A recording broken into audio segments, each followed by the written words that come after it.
Live from New Delhi, you're watching DD India Live, India's voice to the world. I am Akshay Dongre. Coming up in the next 30 minutes. Iranian missiles target Kuwait, Bahrain just hours after US strikes down Iranian drones that were launched towards Strait of Hormuz. India and US to sign first tranche of bilateral trade deal, Commerce Minister Piyush Goyal says agreement expected to come into effect by mid-July. Delhi police arrest Cook after probe find his negligence in fire accident that killed 21 people in Malviya Nagar of Delhi, several others also detained. And in sports, India to face Japan in the final of Under-18 Men's Asia Hockey Tournament today.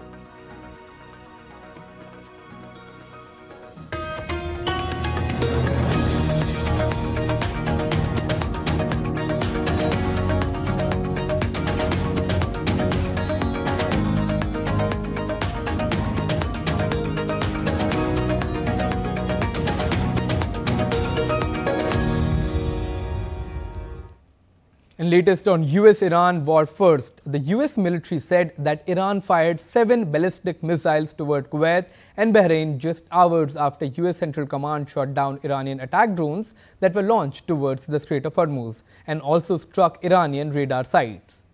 CENTCOM in a statement said that the US forces intercepted multiple Iranian ballistic missiles and drones launched by Iran toward the Strait of Hormuz and Gulf neighbors.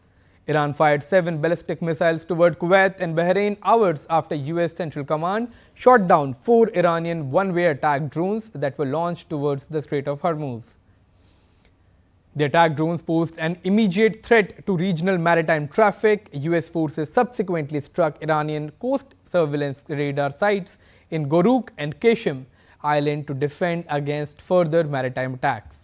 Initial assessment indicate 6 of the missiles launched by Iran were intercepted and a 7th did not reach its intended target. The statement further said the US forces remain vigilant and postured to continue responding to unwarranted Iranian aggression in self-defense. CENTCOM also said that there are currently no reports of harm to the US personnel, and Iranian claims of damaging the US 5th Fleet headquarters in Bahrain are false news. Earlier, Iran's Revolutionary Guard said on Saturday that they hit enemy bases in the Gulf after US forces said they struck radar sites in Iran. US President Donald Trump also said that Iran still retains around 21 to 22% of its missile arsenal. In an interview to NBC News on Friday, Trump said that the US had totally destroyed Iran's military capabilities, including much of its missile and drone production network. The estimate is higher than the 18% figure Trump cited in May. The US President also claimed that the American strikes have devastated much of Tehran's military infrastructure during the ongoing conflict.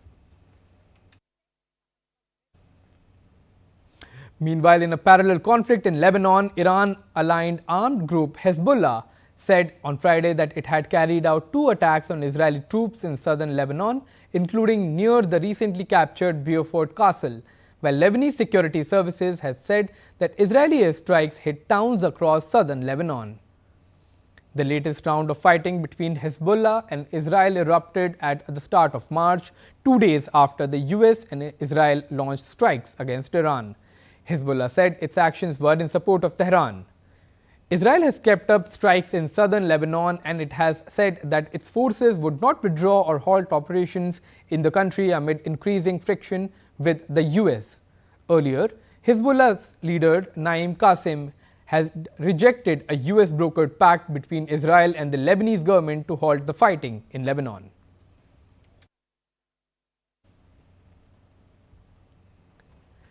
Meanwhile, in Iran has reaffirmed support for Lebanese ally Hezbollah and demanded that Israel withdraw from the southern part of the country, underscoring complications facing an interim deal to end the broader conflict between US and Iran. Lebanon.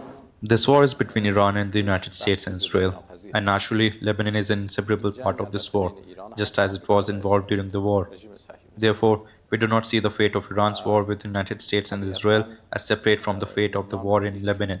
Lebanon has paid a price in this war that was imposed on us by the United States and Israel, and we will never forget the people of Lebanon and our friends in Lebanon who were targeted by Israel in this war. In our view, there will certainly be a single fate for ending this war in Iran, in the region, and in Lebanon.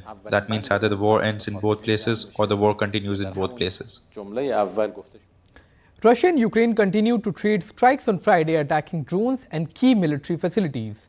The Russian Defense Ministry said in its latest report that its forces have launched one massive attack and 6 cluster strikes on the Ukrainian side in the past week with long-range, high-precision weapons and combat UAVs. Ukraine's air, missile and artillery forces attacked multiple Russian targets, including personnel, assembly area, command post and artillery systems, along with 2,046 drones being shot down. Earlier on Friday, the International Atomic Energy Agency announced the start of a localized ceasefire it brokered on the front lines of the Zaporizhzhia nuclear power plant, enabling repairs to the plant's crucial power lines. The Zaporizhzhia plant, one of Europe's largest nuclear power facilities, has been under Russian control since March 2022. The White House would accelerate the developments and the use of AI for the national security applications, while stressing that the technology should not be used to carry out any unlawful surveillance. The Trump administration said earlier this week that it would ask leading AI developers to voluntarily submit their most capable models for government cybersecurity tests before releasing them to the public, as security fears mount in Washington over the powerful new AI systems. The Pentagon slapped a formal supply chain risk designation on Anthropic in March after it refused to back down on bans for its Claude AI to power autonomous weapons and mass US surveillance. The Pentagon said it should be able to use the technology as needed as long as it complied with the US laws.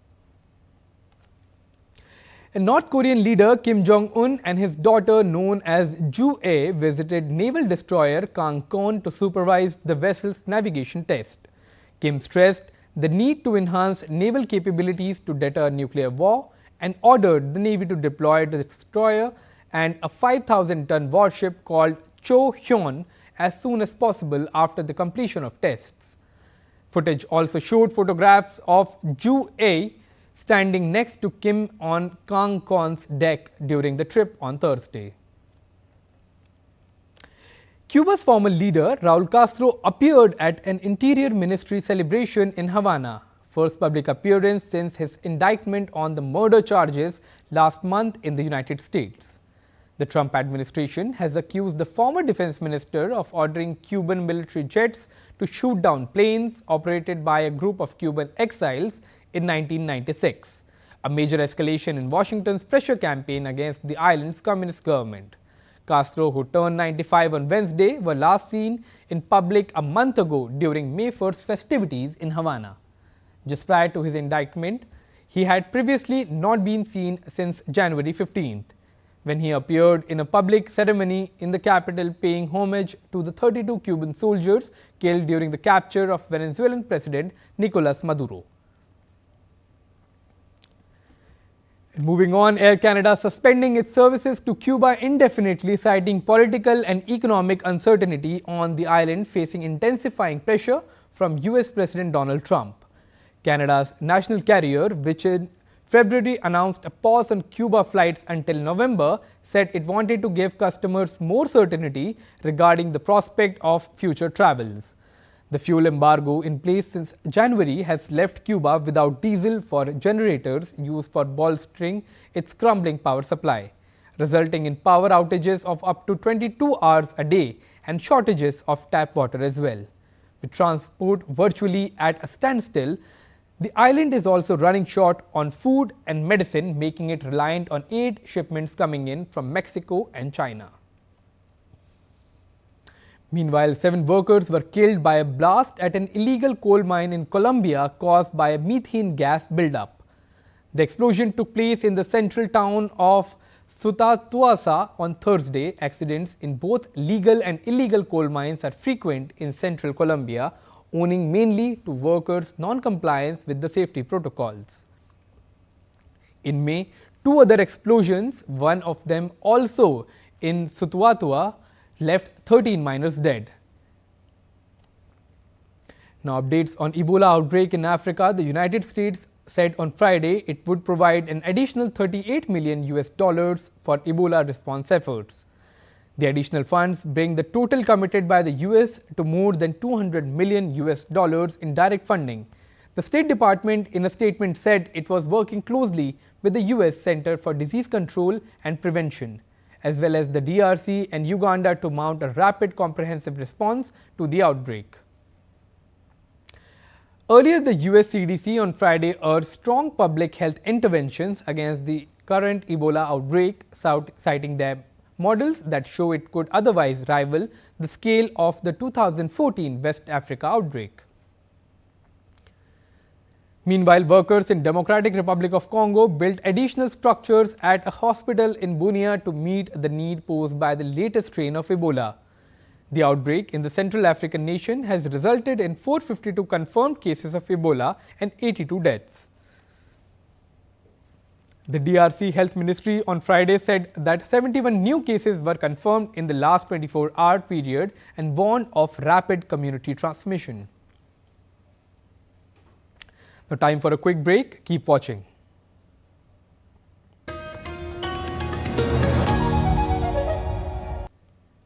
And you can watch this exclusive conversation on DD India today at 5 p.m. Indian Standard Time and repeat telecast at 10 p.m. IST. Now, a day after India and US trade officials concluded negotiations, Commerce Minister Piyush Goyal on Friday said that India and the US will sign the first tranche of the bilateral trade agreement by mid-July.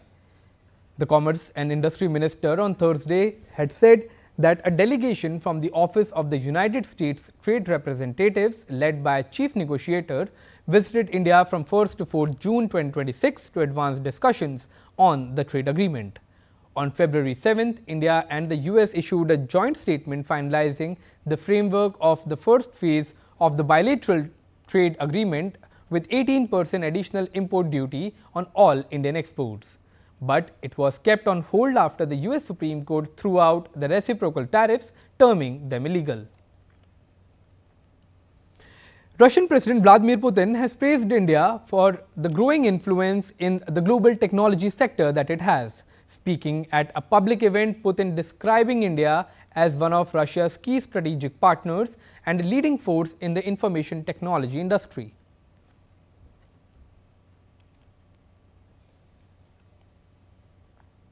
Another key partner of ours is India, which is one of the leading players in the IT industry. It accounts for a significant share of the global software market.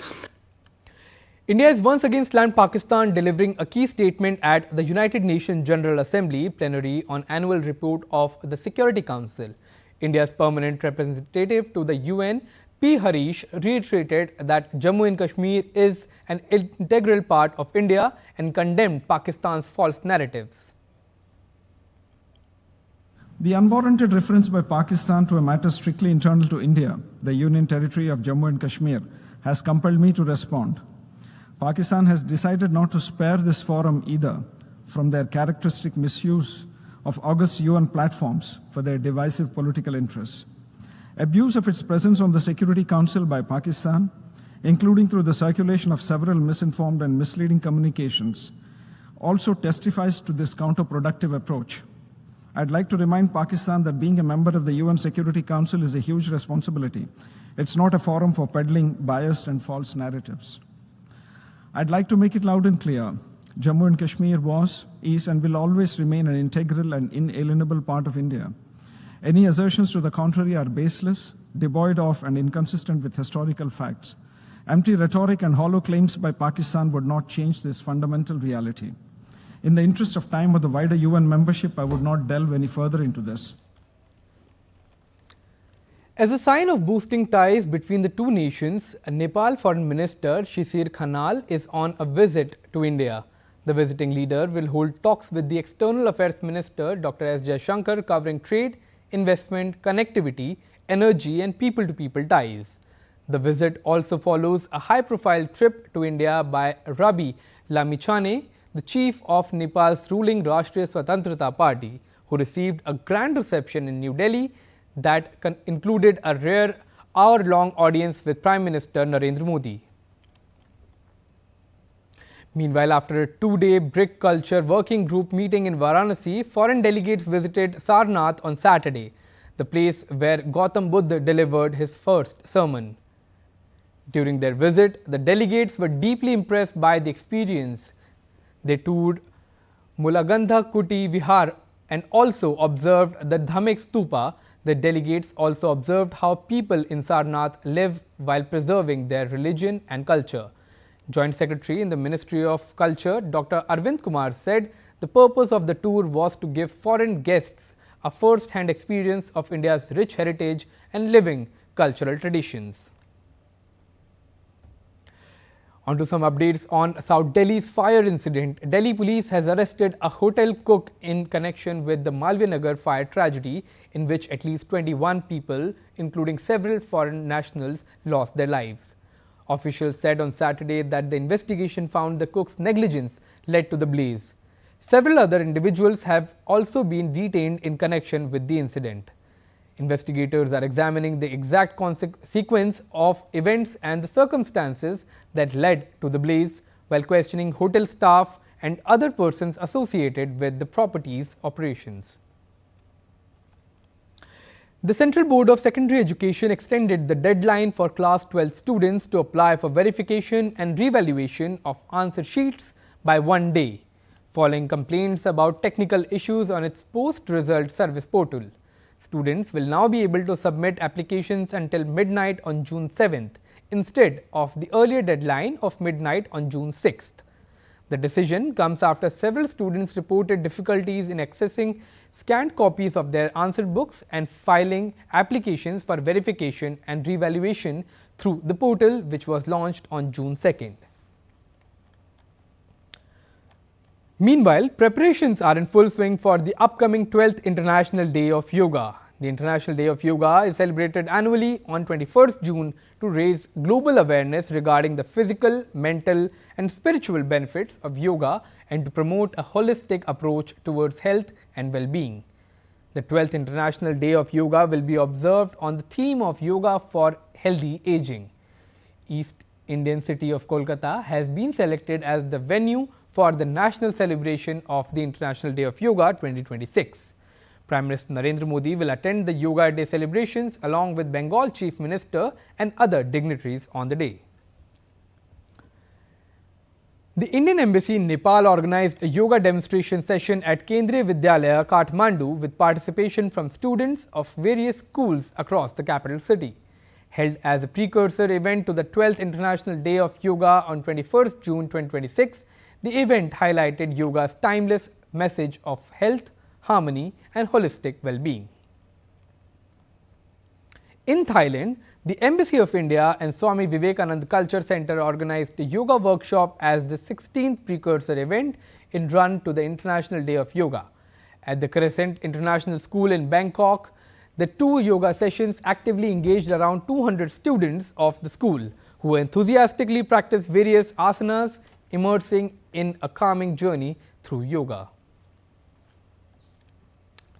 The doctors at Sri Chitra Trinul Institute at the Medical Science of Technology successfully performed a rare 3-hour blood filtering procedure to remove bad cholesterol from a 34-year-old woman's blood, significantly lowering her cardiac risk. However, the costly treatment must be repeated every 2 weeks as cholesterol levels rebound. Let's take a look. The advanced procedure known as LDL apheresis acts like a filter to clear out dangerous fats that regular medications fail to control, making Sri Chitra Tirunal Institute for Medical Sciences and Technology one of the few select centers in India to offer the therapy.